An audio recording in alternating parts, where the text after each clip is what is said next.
Hello, I'm Bruce, I'm Aditya. and we are the Risky Scientists. Welcome to this very special episode. It's the first episode where we have a guest, Elvis Chan. Welcome, Elvis. Thanks for having me. So, Elvis, I'm delighted to have you speak to us. I've asked you to focus on cyber risks, and this is the first time in this podcast that we focus on cyber risks. I'm very gratified that we have a genuine expert to come and talk to us from the sharp end in fighting cyber crimes. So you and I know each other for a few years, but I'm going to ask you to introduce yourself. Tell us what you do at the FBI. Please tell an uninformed audience what the FBI does in cybercrime, and particularly what you yourself do. Okay, so thanks again for having me, gentlemen. My name is Elvis Chan. I'm a supervisory special agent with the FBI, the Federal Bureau of Investigation. I am at the San Francisco field office, and I run one of the cyber squads. So as you can imagine, there's a lot of cyber crime going on specifically in our area, in the San Francisco, Silicon Valley area. So what the FBI does is we are the lead federal agency for investigating all cyber-related crimes. So as you can imagine, and I know we're going to get into it a little bit later, there's lots of different crimes, but anything that involves a computer inherently means that it is traveling across interstate lines. And so the FBI is the lead agency that has jurisdiction over investigating these types of crimes. Fantastic, thank you. So I'm going to follow up on that because I know there are other agencies. You just mentioned there are other agencies involved. What differentiates the sort of crimes that the FBI will focus on? That's a good question, Bruce. So specifically in terms of cyber crimes, we are the lead agency for all national security related cyber crimes. So that means foreign governments who are trying to hack into our private sector networks as well as our public and governmental networks. So we take the lead on that. There are a couple of other agencies that are actually involved in the investigation of cyber crimes. The one that you're probably familiar with is the U.S. Secret Service. So back when they were in the Department of Treasury, before they were in the Department of Homeland Security, they started investigating counterfeit money, right? And so anything that had to do with financial crimes, the Secret Service was also involved in, and they continue to be involved in today. So some of my best colleagues that are still working on these types of crimes are the Secret Service. Another agency that also works as the Homeland Security Investigation, so HSI, which is under Department of Homeland Security. They also investigate cyber crimes. A lot of the types of cyber crimes they do are more what you would consider traditionally like counterfeit goods and human trafficking that is cyber enabled. So HSI and Secret Service are the other two that are also in the space. Great, thank you. Now, so far as you can tell us, how does the National Security Agency, the NSA, fit into all this? So National Security Agency is a signals intelligence agency. So as you can imagine, during World War I and World War II, they got really big, and they are in charge of signals intelligence. So intercepting all types of electronic signals from foreign adversaries, and then analyzing it, and then writing reports, doing analysis for policymakers. So, and specifically for Department of Defense policymakers. So when we talk about investigations, I think the NSA, and for that matter, the CIA, may call what they're doing also investigations, but I think FBI investigations are what the American public will generally think of as investigations. Like we collect evidence, we look for evidence of a crime, we prosecute we hopefully indict and arrest the bad guys and then prosecute them. So the FBI does that, the NSA does not do that, the CIA does not do that. Those are both intelligence agencies. We wear two hats. We're a law enforcement agency and we're a domestic intelligence service. So we do have our fingers in both of those. So well said. Let me just push you a bit, if I may. So would it be fair to say that the NSA might tip off the FBI with intelligence of a crime, and then the FBI would investigate the crime? That's a really good way of putting it. The NSA, as you can imagine, and you watch all the different movies, they have very sensitive and sophisticated techniques of collecting intelligence, as does the Central Intelligence Agency. And for that matter, all of the other 16 intelligence community agencies within the U.S. government. So the way it typically works is they will collect intelligence from a very sensitive source. They will tip us to that, and then we will have to recreate it using our tools. Like, people are used to subpoenas or search warrants. So yes, we get tippers from them. They're for lead purposes only, and then we have to figure out how to get that information through legal process, obeying all the statutes within the U.S. Constitution. Right, right. You previewed that answer by referring us to the movies we watch, and then what you actually described as happening towards the end of your answer was nothing we would actually see in a movie. So. Yeah, I mean, the general work that the FBI does, like my daughters ask me, well, what do you do all day, Dad?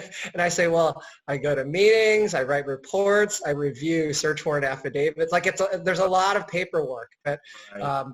That's good because we are adhering to the Constitution. At the end of the day, a search warrant is, if it was not done legally, would be a massive breach of the Fourth Amendment, right? Your expectation of privacy. But we have to have probable cause to be able to overcome your expectation of privacy. So we take all of that very seriously.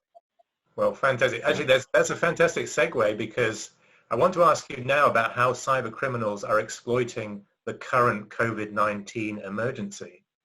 So cyber criminals, I would say all criminals are very opportunistic. And so they will take whatever is the flavor of the day and they will use that to their advantage. So specifically for COVID-19, I like to break things into 3 buckets that the FBI is looking at right now. I think maybe the one that hit the news first was apps. So as you're aware, there's lots of different apps. I think, like Candy Crush, games that you can play, apps that help you, monitor your fitness throughout the day, things like that. In South Korea, they actually came out with an app to track all of their citizens with COVID-19. So they would notify you if you had been in close proximity to someone who had tested positive for COVID-19. And right. So there were all of these types of apps that were either tracking COVID-19 or saying they were tracking COVID-19 in the United States, or letting you know when you're close to someone who had tested positive. But just so everyone in the U.S. is aware, we do not have that app. That is not a real thing. If you're installing an app like that, all they are doing is they are stealing all of your information. They may be trying to provide you with an update that they would get from the Washington Post or CNN or CBS, but there is really no value added, and you have just given up your expectation of privacy when you install those apps. So that's the first thing. The second thing that we're really seeing is there are a lot of scam websites popping up now. Like, please donate money. Please GoFundMe, either to help people who are suffering from COVID-19 or who are trying to sell you, masks or other paraphernalia. So those are like one type of fake website. We also see other types of fake websites that are impersonating the CDC or the World Health Organization. So you think you're traveling to those, but if you just hit like one letter wrong while you're navigating to it, you will go onto their website. This is called a watering hole attack, where people are going to what should be a popular website, and then they're taking your data from you.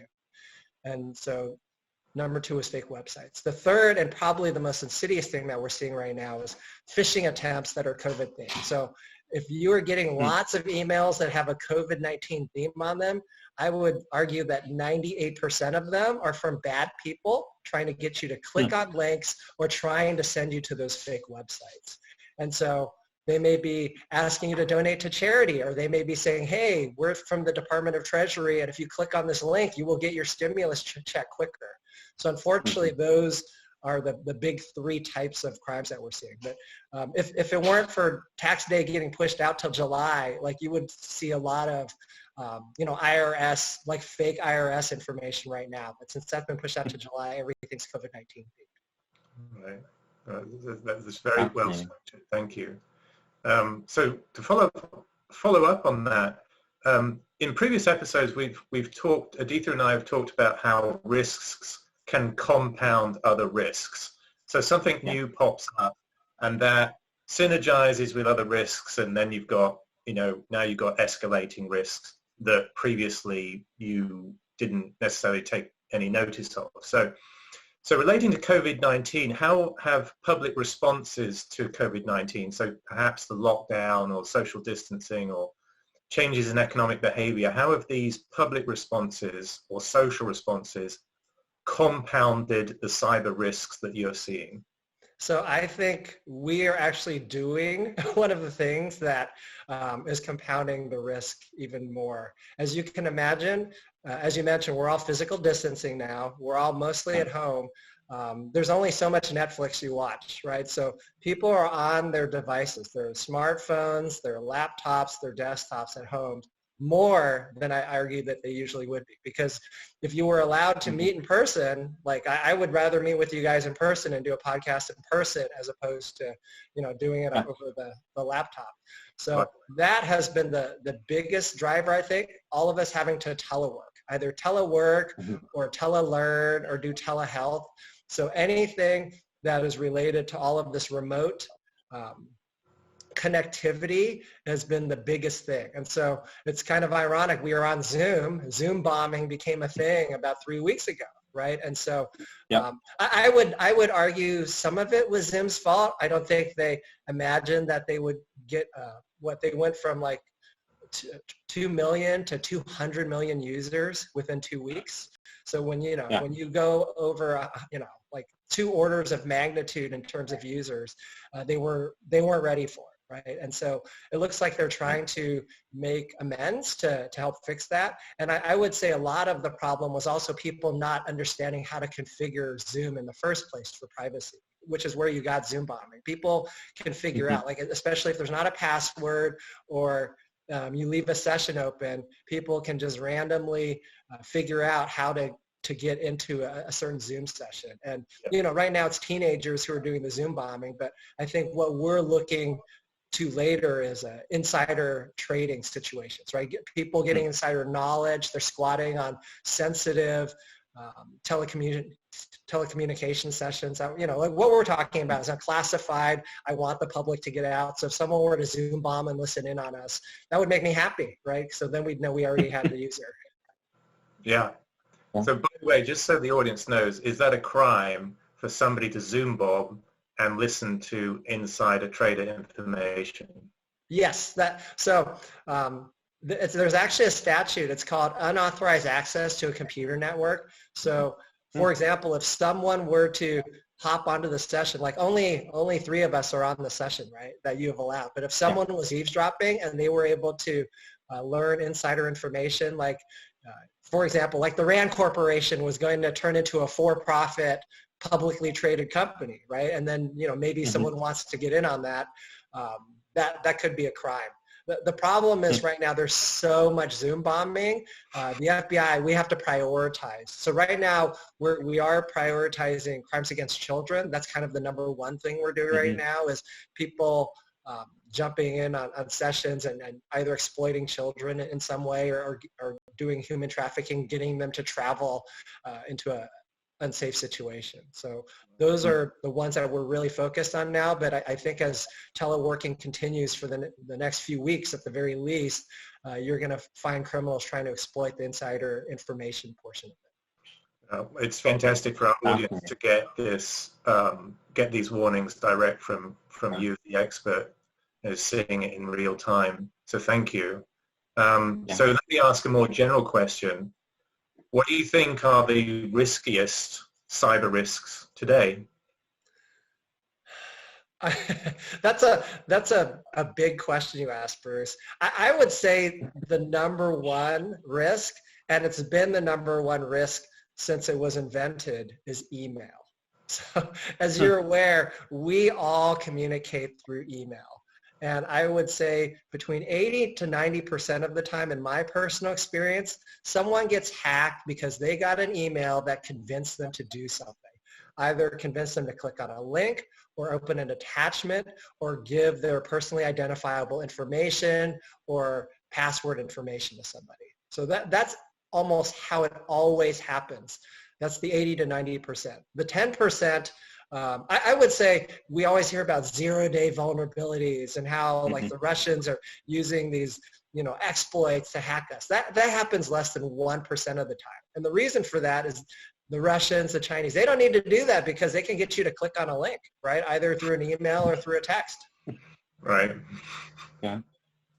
Well, so that segues to my next question, which is we're in an election year in 2020, and the 2016 election year didn't go well. There were very long lines. Some people didn't get to vote. The election machines had what were called glitches at the time. So they sometimes didn't work at all, and they sometimes didn't recognize the voter, or they had the voters address postal information wrong, so they couldn't check in. There are lots of issues that we now, through congressional investigation, blame on the Russians particularly. So now we're in an election year, 2020. What are the cyber risks particular to this election year? So if you don't mind, let me jump back to a little bit of what you said, Bruce. Yes, there were a few issues with addresses. Yes, there were long polling lines. The Russians were not involved in any of that, right? So as you're aware, each county within each state gets to run elections the way they want. And so I would say those two specific items that you mentioned, those are on the county level election officials, right? And so, as residents of a county, folks should be able to complain to them, to their, local congressmen, to be able to rectify those situations. What we're talking about, what we're concerned with the Russians, the Chinese, the Iranians doing is something different. And I'll put those into 3 buckets as well. Number one is the hack and dump situation. So as you remember in 2016, the Democratic National Committee, the DNC, was hacked. A lot of embarrassing information was stolen from them, and then also from John Podesta, Hillary Clinton's former campaign manager, and that was all leaked on the internet, right? So that was a dump portion. So the special counsel's office, Robert Mueller, he was able to figure out that it was actually the Russian military intelligence who did that. And so we're again concerned with hack and dump situations where political organizations are going to be susceptible, like, through all of the emails and links that they're clicking on, to be hacked again. So that's number one. The good news for that is we the FBI have initiated this thing called the Protected Voices Initiative, where we are actually helping. We have helped all of the presidential campaigns. I'm sorry, the top 25 presidential campaigns. We provided them all with cybersecurity briefings. I myself took part in 2 of those, right, because 2 of the candidates were in the San Francisco area. So I personally provided those briefings. We provided briefings to the 6 national level committees, both on the Democratic and the Republican side, and we continue to provide that information. So the Protected Voices Initiative is something that we're trying to use to help prevent the hack and dump. The second piece that we are really concerned about is the actual hacking of the ballot machines themselves. So as you mentioned, yes, in 2016, all 50 states, their election systems were looked at. They were scanned by the Russians or the Chinese or some foreign entity. So that did happen. All of the networks were scanned. What we did not see, and what I want to assure the American public, is that we did not see any evidence of any votes being altered. So no votes were altered. And then we also did not see evidence of any voter registration being altered. That's not to say that the Russians or the Chinese wouldn't want to do that. We just did not see that last time. So for this situation, what the FBI and specifically Department of Homeland Security, the Cybersecurity Information Sharing Agency, CISA, is doing is kind of protected voices on steroids. So we have been in constant contact with all of the election officials. So within the San Francisco area, we have 9 counties that the FBI San Francisco division is involved with. I have reached out to all of the county registrars, the officials who are responsible for holding the elections. I have personally provided them with cyber briefings. I provided them with materials they've reached out to me when they've had questions on anything. So that's number two. And then last but not least, but probably the thing that people remember the most is all the foreign influence that was going on. All of the fake information, the misinformation being put out specifically by the Russian military intelligence, the GRU. So I would say what they did in 2016, what they continue to do in 2018, and what we're already seeing now in 2020 is fomenting dissension, right? So previously in 2016, we saw a lot of original content being made, right? So I think one of the most popular Black Lives Matters websites on Facebook was actually run by the Russians, right? It was called Blacktivist. Yeah. We do not see as much original content now, but I think what you do see is amplification of American speech, right? First Amendment protected free speech. So obviously every American is allowed to say whatever they want, except for scream fire in a crowded movie theater. But we are seeing foreign actors amplifying this type of insightful, hateful language. And so we have been working with all of the social media companies. We've been providing them with indicators as we continue to track these foreign actors so that they can continue to knock them off their websites. You see Facebook and Twitter and some of the other social media companies, they're very public announcing, hey, we just knocked out a bunch of other fake websites, or not fake websites, fake user accounts, right? And you will continue to see that as we get closer to the election cycle. Yeah. So that's fascinating. Do you think that maybe the COVID-19 crisis is exacerbating or maybe starting that misinformation campaign early? Is there any evidence for that? Oh, no, absolutely. So from my talking with the different social media companies, a large amount of the COVID-19 misinformation is coming from foreign actors. And it's not just misinformation that's negative, right? There's also misinformation saying, hey, the Chinese government did a fantastic job of responding to COVID-19. And by the way, it didn't actually come from China. It was made by the U.S. military, right? So that's one of the big conspiracy theories that we see the Chinese government amplifying right now. We know it's not true, right? But so it's not only to make others look bad, it is also to make themselves look good. And, on the Russian front, same thing. On the Iranian front, same thing. Like we're doing a good job. It's somebody else's fault. So Elvis, you said there you're seeing this activity now. Is there any way for you to scale relatively what sort of, how can we think about the scale of activity you're seeing now in 2020 compared to 2016? So that's a good question, Bruce. I think the scale is greater, right? So the Internet Research Agency in St. Petersburg, Russia, right? So they are an organization privately funded by Yevgeny Prigozhin, one of the Russian oligarchs. Their whole job is to amplify this information. And it's been amplified more because more recently, I think you guys saw in the news, and CNN was the one to break the story, there's a group in West Africa called the Eliminating Barriers for the Liberation of Africa. We just call it EBLA for short. So these were organizations that were actually a front for the Russian government to spread more propaganda. So we are going to continue to see this, where you will see the tendrils of Russian private industry working in lockstep with the Russian government to continue this type of misinformation. And so what I would say to the American public is instead of just going to your regular trusted sources, you should really go to either original sources, like original sources of research, like the CDC in America. There's original researchers who are working with different universities. Wherever you can go to original source material, you should. But you should definitely try to just look at different sources of information, because at the end of the day, people say that we're all living in a bubble. I definitely, I understand that we live in this West Coast bubble, but I really try to look at as many different types of information as I can before I make an opinion on something. Thank you. Yeah. So that segues nicely to the next question.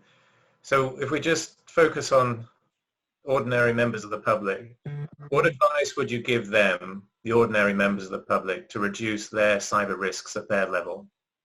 I would say the number one thing they can do right now, today, is to use multi-factor authentication, or at least two-factor authentication. And so what does that mean? So all of us have email accounts or social media accounts. And they ask you, please put in your cell phone number so that if we see something suspicious on your account, we can text you, a verification code. That is the number one thing that you can do. And it's super easy, right? Just enabling two-factor authentication. That obviously that won't take care of all of your problems, but if we were just able to do that, that would be one big help. The next thing I would recommend Americans to do is to freeze their credit, right? So you can go onto the 3 big credit rating agencies right now, and it's free. You can literally do it in 15 minutes if you go to Experian, TransUnion, and Equifax. And it's usually in the upper right-hand corner, and it says freeze my credit. It would take you 15 minutes to freeze your credit. And then that way, no one can open a new credit card or a new line of credit in your name or using your Social Security. Those are the 2 easiest things, but I would say that probably, in my experience, about 20% of Americans have done that. Well, thank you for making it known. So I've got a final question for you. What is the future of cyber risks? I think the future of cyber risks is just growing. But Bruce, I think, I'm a cup half full person. So yes, 5G is coming. Yes, we're going to have smart cars. We're going to have drones delivering pizzas to us. All of that stuff is definitely going to happen. What I'm hoping is that we as an American public start to take cyber risk more seriously and then just become more aware. So the analogy I like to use is if you lived in Des Moines, Iowa in the 1950s, you left your house unlocked, you left your car doors open, you let your kids play in the street. But then if you're transported to 2020 in the San Francisco Tenderloin, you are not going to leave your house unlocked. You're not going to leave your cars unlocked. You're not going to let your children play in the street, right? So just Americans becoming more aware of what's going on and just taking very common sense precautions. Well said. Thank you. Thank you. Yeah. So may I thank you for giving us and the public the time and your expertise. And I'll also thank you for your service. I can get a better sense from this conversation how broad and how burdensome your responsibilities are in 2020, given the election year anyway, and then COVID-19 on top of that. So I am very grateful as an American for the service you're doing, and I know that you are doing it full-time still despite the lockdown. So let me thank you for your public service, and thank you for speaking with us. All right. Thank you very much. Yeah. Thank you so much, for your Elvis. kind words. We really appreciate it. Thank you very much. Actually, if I could just say one thing, it is a privilege. Like how many people in the U.S. can say, my job is to help secure the elections in 2020? It is a privilege for me to do this. Yeah. Well, thank you very much for your time, your service, and your expertise. Thank you. You're very welcome. Thank you. We are the Risky Scientists. All right.